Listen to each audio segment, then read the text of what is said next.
the signal that changed everything. The stars were quiet that night. No wars, no sounds. Just the cold silence of space. Then, something changed. A small, broken signal floated across the galaxy. It was weak, almost lost. But someone heard it. On Earth, deep inside a listening station in orbit, an operator sat alone. His name was Milo. He was drinking cold coffee when the signal reached his screen. Red lights flashed. The message repeated over and over.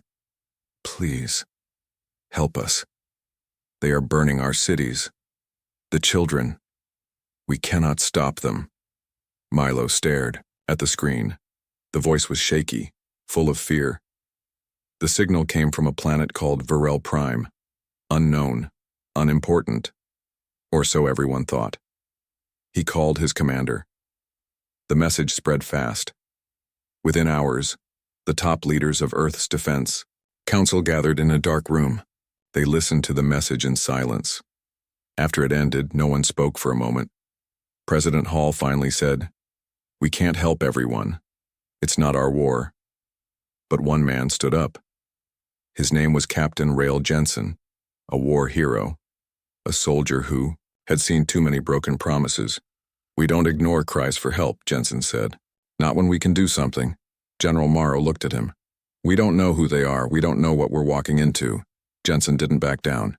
"Then let me go. Me and my team. We'll find out." The room went quiet. After a long pause, the president nodded. "You go alone.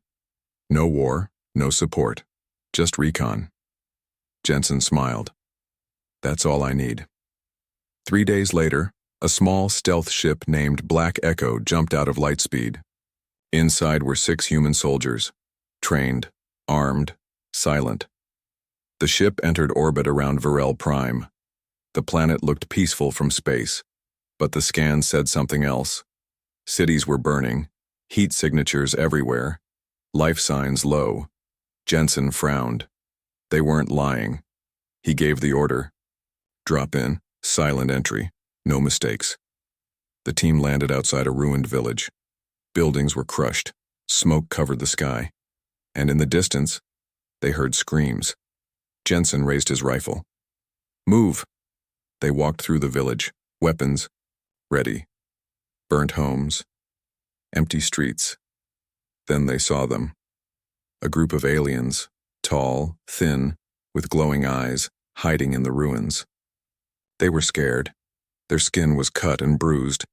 Some held small children. Jensen lowered his gun. "We're not here to hurt you." One of the aliens stepped forward. She was older. Her voice shook.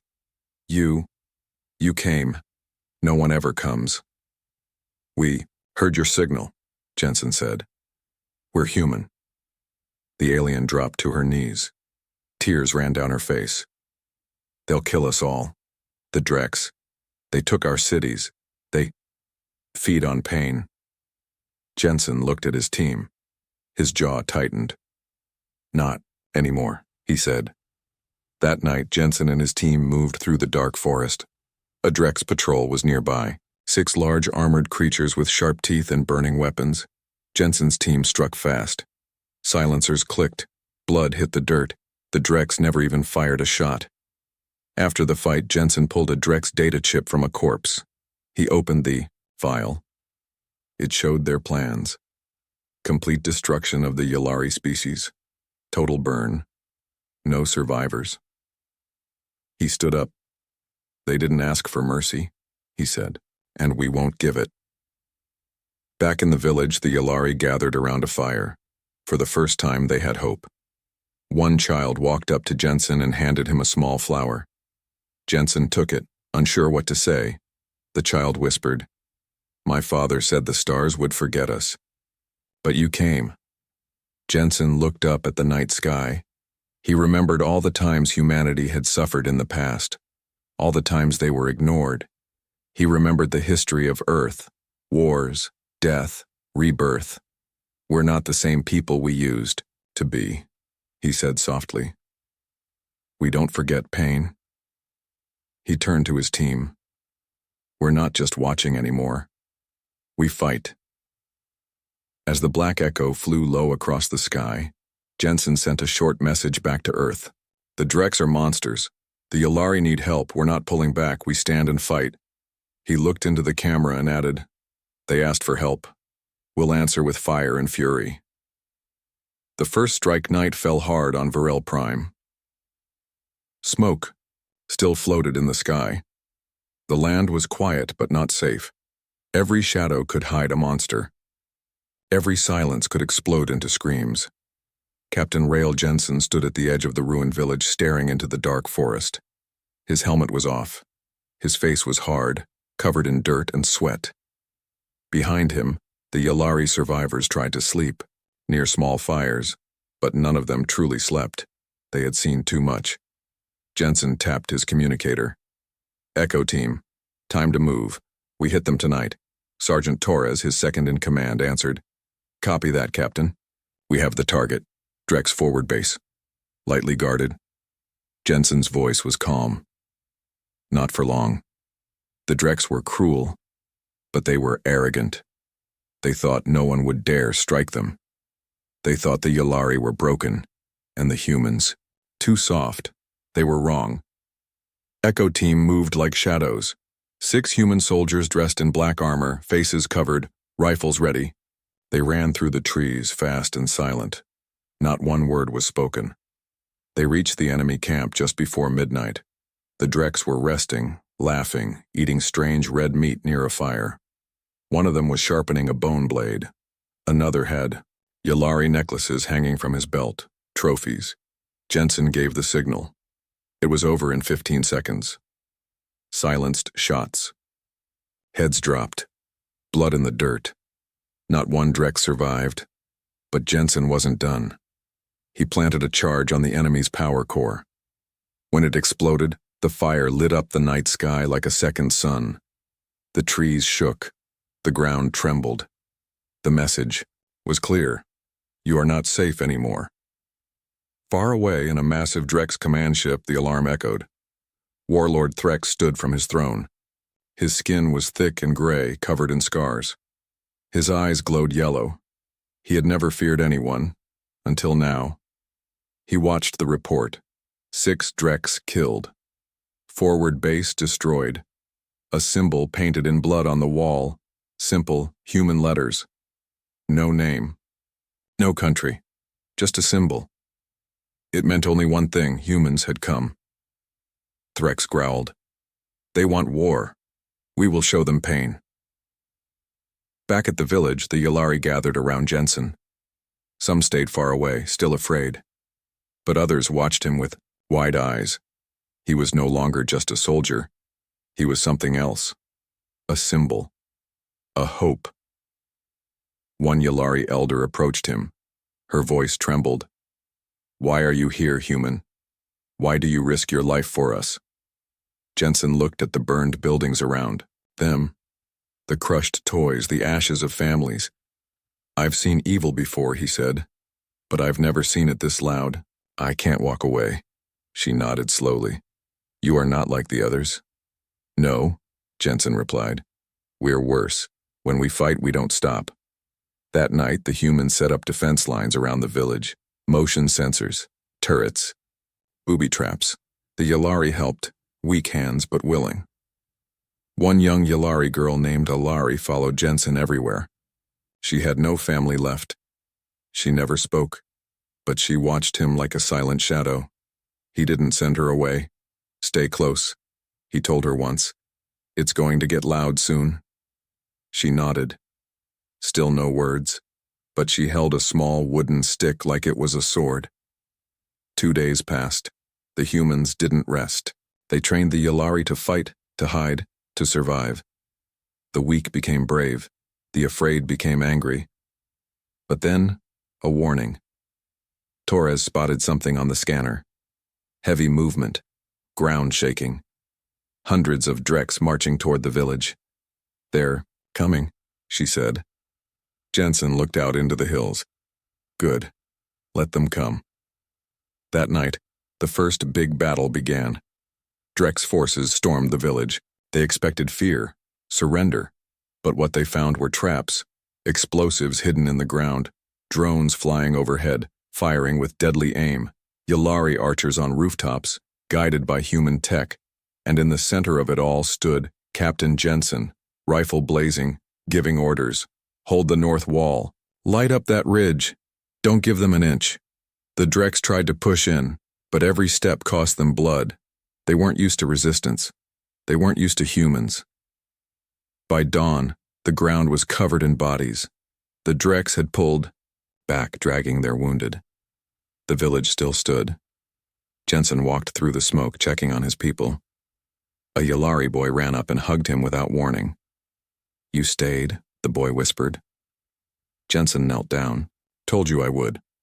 Later, as the sun rose, Jensen recorded a message for Earth. He looked tired. His face was cut, his armor dented, but his voice was strong. "We made our first strike. It won't be our last. This is not just a rescue anymore. This is a war. And humanity doesn't back down." He paused, then added, "Tell the Drex, we're not finished. We're just getting started." Wolves among monsters. The battlefield still smelled of fire. The bodies of Drex warriors lay scattered across the hills. Some were burned, others torn apart by traps. The air buzzed with the sound of crows and flies. But inside the village, there was silence.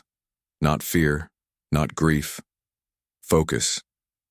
Humans and Yalari worked side by side, repairing walls, reloading weapons, sharpening old blades. There was no time to rest, because they all knew the Drex would return. Captain Rail Jensen stood over a table, inside a ruined temple now turned into a command post. Holograms floated above the table, maps, movement scans, heat signatures. His eyes moved fast, cold and sharp. "We hit their supply routes next," he said. "Starve them, cut their fuel, make them bleed before they get close." Sergeant Torres nodded. "What about the reinforcements from Earth?" Jensen shook his head. "They won't come." "Why?" He stared at the screen. "Because this isn't a rescue mission anymore. It's a message." Outside the command post, a group of young Yalari warriors trained with wooden sticks and old rifles. Some still had shaky hands, but they were learning fast. Humans taught them how to fight dirty, how to set traps, how to stab low, how to use fear like a knife. They weren't soldiers, not yet, but they were becoming something else. Wolves. Deep in the jungle, two Drex commanders argued near a smoking wreck. One kicked the body of a fallen soldier, the other snarled. "They fight like ghosts," one growled. "We outnumber them 10-1. "They aren't fighting like the Yalari," the other said. "They ambush, they vanish, they shoot from shadows. They are animals." "No," the second Drex said, eyes narrowing. "They're humans." The first commander went quiet. Everyone in the galaxy had heard of humans. Some called them warriors. Others called them devils. Long ago, the Drex had laughed at them. Now they stopped laughing. That night, Jensen led a small team into Drex territory. No ships. No tanks. Just quiet boots and knives. Echo Team moved like wind through the trees. 6 soldiers painted in mud and ash, faces cold, eyes sharp. They moved in silence, slipping past Drex scouts like shadows. They didn't fight fair. They didn't fight clean. They hunted. The Drex fuel convoy never made it to their base. Instead, it exploded in flames, burning bright against the night sky. From the trees, Echo Team watched without emotion. Jensen didn't smile. War wasn't a game. He left a single Drex alive, chained, wounded, eyes wide with terror. Jensen leaned close. "Go back. Tell your leaders. This is not your world anymore. It's ours now," the Drex whimpered. You are not soldiers." Jensen whispered, "No. We are wolves." Back in the village, the mood had changed. The Yalari weren't just survivors now. They had purpose. They walked taller. They trained harder. And they followed the humans without question. Young Alari, the silent Yalari girl, now wore a scarf made from old human armor. She stood watch on the wall next to a human drone. She still didn't speak, but she didn't shake anymore. She watched the forest with steady eyes, like a wolf pup learning how to bite. In orbit, Earth Command received Jensen's latest message. The generals watched in silence as the screen showed Drex bases in flames, enemy patrols missing, and Yulari forces moving like trained fighters. The president frowned. "We sent a scout team. We didn't authorize full engagement." General Morrow spoke slowly. "We didn't have to. He made the choice." Someone else whispered, "He's building an army." And he was. Jensen didn't care about orders anymore. He cared about results. He stood in front of a crowd of Yulari and humans in the village square. Fires burned around them. Weapons were stacked high. New soldiers stood tall. He spoke clearly. "Listen close. We are outnumbered. We are outgunned, but they made one mistake." He paused. "They thought fear would break us." He raised his rifle high. "They forgot who we are." The Yulari roared, a sound of fire, of fury, of something rising from ashes. Jensen stepped down and walked toward the jungle again, because the war wasn't waiting, and neither was he. The City of Bones. The jungle opened to silence. Thick vines hung like ropes from dead trees. The air was heavy, not just with heat but with something older, something that didn't belong. Captain Rail Jensen moved carefully through the strange landscape. Behind him, Echo Team followed, weapons ready. Alari, the young Yulari girl, walked in the middle.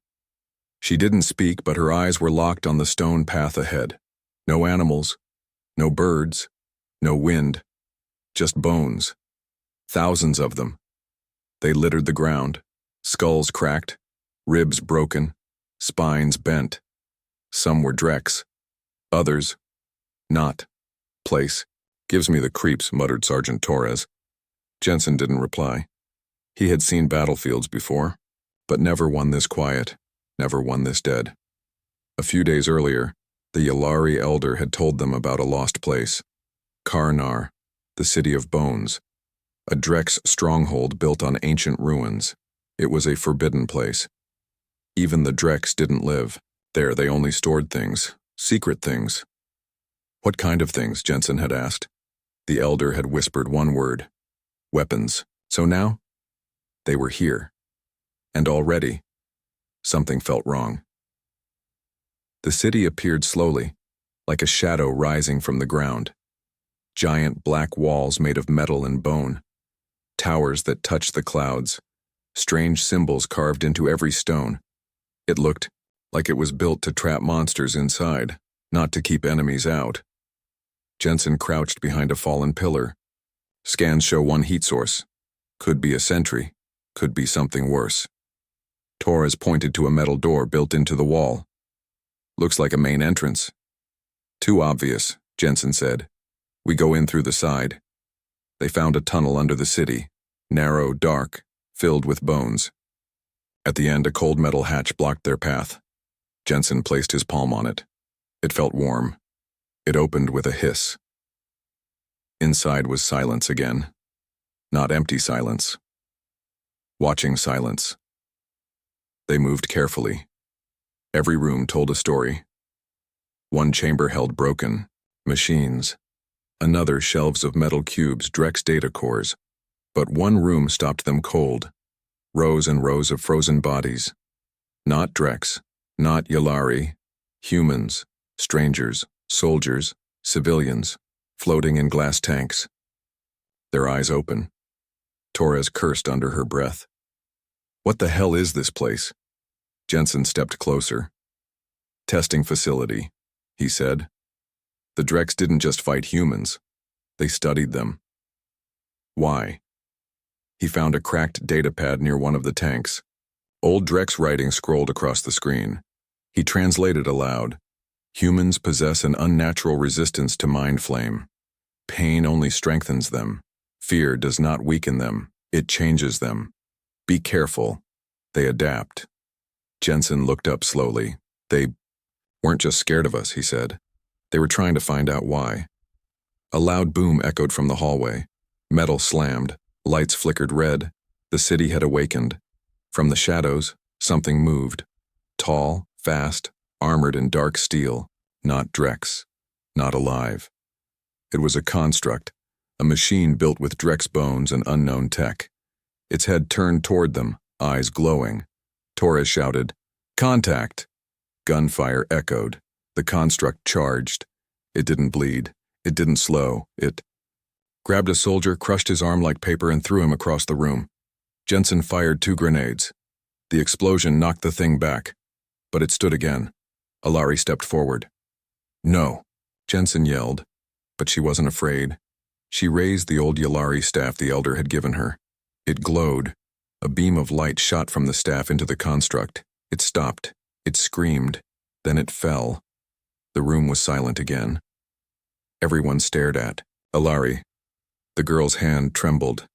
She dropped the staff. I heard it speak," she said softly. It was in pain. It wanted to die. They moved fast after that. No more searching. They grabbed what they could. Data cores, weapon blueprints, stolen human DNA samples, and set charges all through the city. When they reached the surface, the sky was already changing. Dark clouds swirled overhead. Jensen looked back at the black towers. "No one else should ever walk here again," he said. He pressed the detonator. The city of bones exploded. The jungle shook. Fire and dust rose into the sky. Something deep underground screamed, then went silent forever. Back at the village, the Yalari gathered to watch the sky burn. Alari sat next to Jensen. She held a small piece of bone in her hand, taken from the city. "They were building something worse," she said. "No," Jensen replied, "but now we build something better." She looked up at him. "Hope?" "No," he said. "Vengeance." High above the planet, in the Drex war chamber, Warlord Threk stood in silence. A captain entered, shaking with fear. "My lord," the captain said, "they destroyed the city of bones. All of it." Threx didn't move. "They found what we buried," the captain whispered. Threx's voice was quiet. "And now they know what we fear." He looked into space, toward Earth. "They have wolves," he said. "Now let's see if they have gods. We buried our mercy." The Drex didn't send patrols anymore. They sent fire. Flames poured from their warships like rivers. Villages turned to ash. Mountains melted. Forests vanished. The sky stayed red for days. But the humans didn't run. They adapted, and they got meaner. Captain Rail Jensen watched the smoke rise from a ruined Yalari outpost. Charred bodies. Melted stone. A baby's toy still smoldering near the well. He didn't speak. He only tightened the strap of his rifle. Sergeant Torres stood next to him. "This wasn't just a strike," she said. "It was a message." "I know," he said. "What do we do now?" He looked at the bodies and whispered, "We answer." A week later, the humans attacked not with bullets, but with truth. They broke into the Drex communication network and broadcasted a single message across 20 systems. Footage from the City of Bones, frozen humans in tanks, screaming test, logs, the construct dying in pain. Then a single voice. "You called us monsters. You were right. You made us this way." The galaxy changed overnight. Some alien species who once feared the Drex now watched in silence. Others whispered that humanity had returned not as heroes, but as revenants, ghosts with teeth. Still, the Drex laughed, until their cities started to fall. At night, Jensen stood by the fire with Alari. The young Yalari girl didn't smile anymore. She had changed like the others, once she had followed the humans. Now, she fought like one. That night she held a knife. Blood stained the edge. Her hands didn't shake. "They came in the dark," she said. "They found the healer's hut. They killed everyone." Jensen nodded. "I was there," she whispered. "I didn't scream, I didn't cry, I just cut their throats." He looked at her. "You did what you had to." She asked, "Does it ever stop hurting?" He was quiet for a long time. Then he said, "No, Operation Wolf's Fang began 2 nights later. No ships, no armies, just 50 soldiers, and Yulari fighters dropped behind Drex lines. Their goal: destroy Reveltok, the main Drex warforge. It produced armor, weapons, ammo. If it fell, the Drex would feel it. They moved like ghosts through the night. Jensen in front, Torres behind. Alari with the demolition squad. They didn't speak, they just moved. But the Drex were ready. They'd studied the humans too. The ambush came fast. Mines, drones, plasma bursts. The ground exploded. Trees vanished. Half the team gone in 10 seconds. Jensen rolled behind cover, blood in his ears. He shouted into the comms, "Split! Regroup at fallback point Delta." Torres yelled, "We're cut off!" Then her voice vanished, static. Alari ran through fire. She didn't cry. She didn't scream. She found cover behind a broken wall with 2 wounded Yulari. One was missing a leg. The other was already dead. She reached for her detonator. This was the plan. If things went wrong, destroy the forge anyway, even if it meant dying. But before she pressed the switch, she saw something in the firelight. Children, Drex children, hiding under a steel platform. Crying. She froze. One of them looked up at her, not with hate, with fear, just like she once did. Jensen found her 20 minutes later, blood on her hands, the detonator still unused. He looked at her.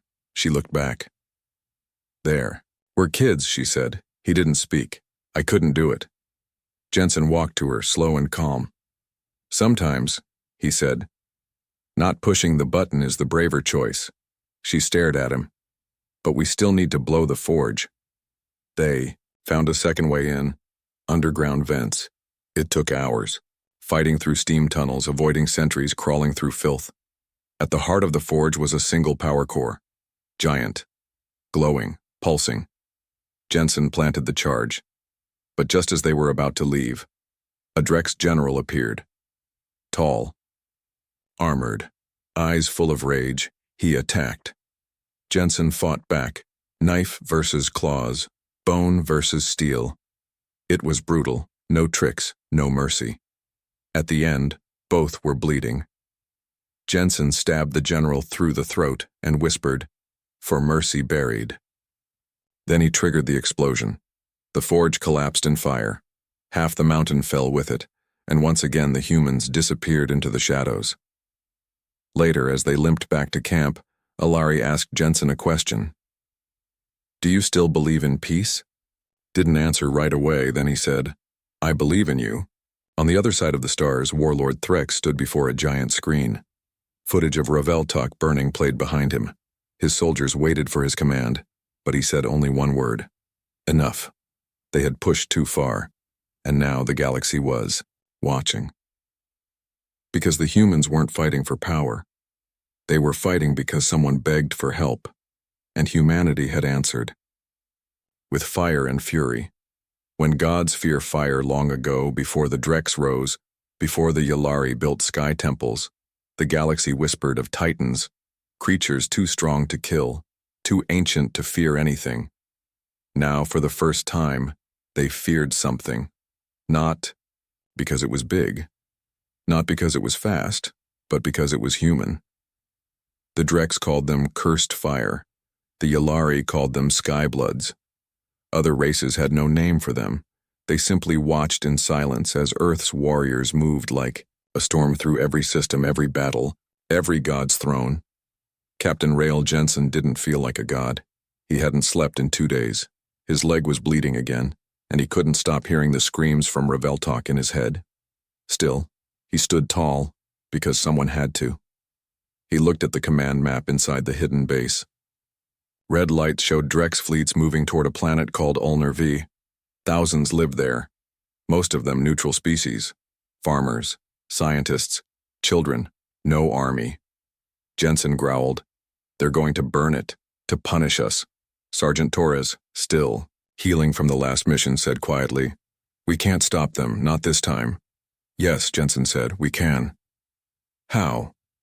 He smiled. "We call the old wolf. The old wolf was not a myth. He had a name once. General David Holt.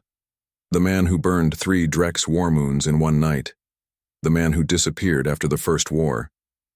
Now they found him, living alone on a frozen asteroid, surrounded by silence. He didn't look like a warrior. His beard was gray, his body stiff. But when he saw Jensen and Alari, he didn't hesitate. He picked up his rifle and said, "You lit the fire. Let's finish the war." They called it Operation Godbreaker. It wasn't a battle. It was a lesson. And it began on Ulnar 5. When the Drex ships arrived, they expected another easy kill. The skies were clear. No orbital defense. The fields were open.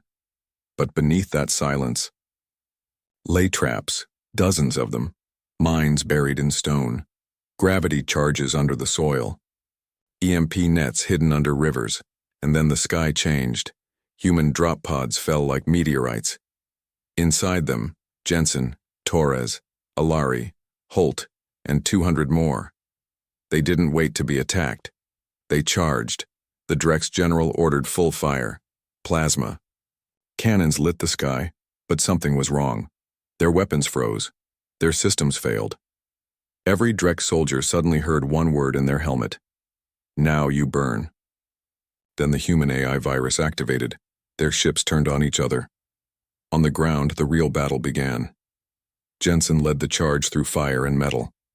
Alari moved like lightning, cutting down Drex commanders twice her size. Torres laughed as she threw grenades into tanks, but it was Holt who showed them what fear really looked like. He walked calmly, shot with perfect aim. Every time he fired, a Drex soldier died. Some even ran, because he wasn't fighting angry. He was fighting calm, like a butcher in a quiet shop. Then the god arrived. The Drex had made him in secret. A massive war being, taller than a building, covered in glowing armor, built from stolen DNA and ancient tech. They called him Threx Prime. He landed with a quake, spoke with a voice that shook mountains. "You dare bring fire to my world?" Jensen stepped forward. "We don't bring fire," he said. "We are the fire." The battle was brutal. Holt charged Threx Prime with a warhammer made from a fallen ship's engine. Alari climbed the Titan's back, stabbing into the joints. Torres hacked into its systems mid-fight, disabling its targeting. But it wasn't enough. Threx Prime crushed Holt with one arm, threw Alari across the battlefield, stepped on Torres's leg. He was winning. Then Jensen climbed the beast, straight up its back, through fire, through blood. He reached the core and shoved a nuclear charge deep into its neck. "Tell your gods," he said. Then he jumped. The explosion turned night into day. Threx Prime fell, silent, dead, and the battlefield froze. The Drex began to retreat. For the first time in their history, they ran. Hours later, as the survivors counted the cost, Holt lay dying. Jensen sat beside him. "You did it," Jensen said. "No," Holt whispered. "You did. You made them fear again." Then he smiled. Not bad for a species they tried to erase. He died with a smirk. Far away, in a secret Drex chamber, the warlord Threx stood before a dark mirror. Inside it, he saw his own reflection, and, behind that reflection, a burning planet. "Begin the retreat," he said quietly. "They've remembered who they are." The Drex scientist stared at him. "My lord, are we surrendering?" Threx turned to him. "No," he said. "We're surviving. Because when even the gods fear fire, it means something worse is coming and it's human. We are the last warning. It began with a signal. It ends with silence." 3 Drex fleets vanished near the edge of Yalari space. No distress call, no wreckage, just empty space. The Drex called it the Black Mouth, a place even stars seemed afraid to shine. They sent a scout. The scout sent one message back. "They're waiting. Inside, the black mouth was Earth's last weapon. The Crucible, a hidden station, built with stolen Drex tech, run by human minds and Yalari hearts. It was not a base. It was a line in the sand. And now, the Drex had crossed it. Captain Rael Jensen stood at the center of the command deck, eyes red from no sleep. Behind him, Alari, now wearing the armor of a Yalari war chieftain. Beside him, Sergeant Torres, limping but alive, her arm now half cybernetic. A new war was coming. But this time, it would be the last. Jensen turned to his team. The Drex are sending their final wave. Every ship, every warrior. They want to crush us in one blow. Torres nodded. Good. Easier to hit when they're all in one place. Alari's voice was calm. If we fail, they burn everything, even the peaceful worlds. Jensen looked at them both. Then we don't fail. The Crucible was ready. Thousands of fighters, both human and Yalari. Ships powered by rage and memory. Civilians were already gone, evacuated to secret safe zones. Only warriors remained now. This wasn't about revenge anymore, this was about the message. In orbit, Drex ships arrived like a black wave, massive, endless, a storm of claws and metal. At the heart of it all, Warlord Threx. He stood at the center of the main Drex dreadnought, his eyes fixed on the Crucible. We burn them all, he growled, every last one. Inside the Crucible, the humans did not pray. They loaded their weapons, they kissed old photos. They laughed softly like people who had made peace with death. Jensen stood before a camera. One final message. Not to Earth, not to the Yalari, to everyone. To all species watching, you begged us to return. You asked for help. We answered. With fire. But we are not monsters. We are the last warning. If you enslave, if you torture, if you erase the weak, then you will meet us. And we do not lose twice. The final battle began. It was not clean, it was not noble, it was hell. Drex ships crashed into human carriers. Yalari fighters slammed into enemy cruisers. The sky turned red again. In the chaos, Jensen and Alari led a small strike team deep into the heart of the Drex flagship. Their goal, Threx himself. They cut through corridors, dodged plasma fire, lost half their squad. Then, finally, they reached the war room. Threx stood alone, massive and armored, waiting. He smiled when he saw Jensen. Hoped it would be you. The fight was brutal. No tricks, no mercy. Jensen fought like a storm, fast and angry. Alari moved like a shadow, silent and deadly. Threx struck like a god, unstoppable. But he was old, and they were not alone. Torres arrived, bleeding but laughing. Miss Yao. Me? She fired the final shot right through Threx's chest. He fell, slow, then hard, dead. The Drex fleet saw their leader fall. And then, they did something no one expected. They surrendered, not out of fear, but because something inside them finally broke. They saw what the galaxy had tried to forget. Humanity does not stop. Not when it burns. Not when it bleeds. Not even when it's forgotten. Hours later, peace talks began. The Crucible floated above the black mouth, silent and strong. Jensen stood before the galaxy once more. We don't want war. We don't want to rule. We want to build. But if you raise your hand against the weak again, we will come back. And next time, we won't stop at fire. Years passed. The Yalari rebuilt their cities. The Drex scattered, quiet and humbled. And humanity? They didn't stay. They vanished again. Back into the dark. Watching. Waiting. Because they were no longer just a species. They were a message, a warning written in flame, a shadow in the stars. And if you ever heard their voice again, it meant one thing. You went too far.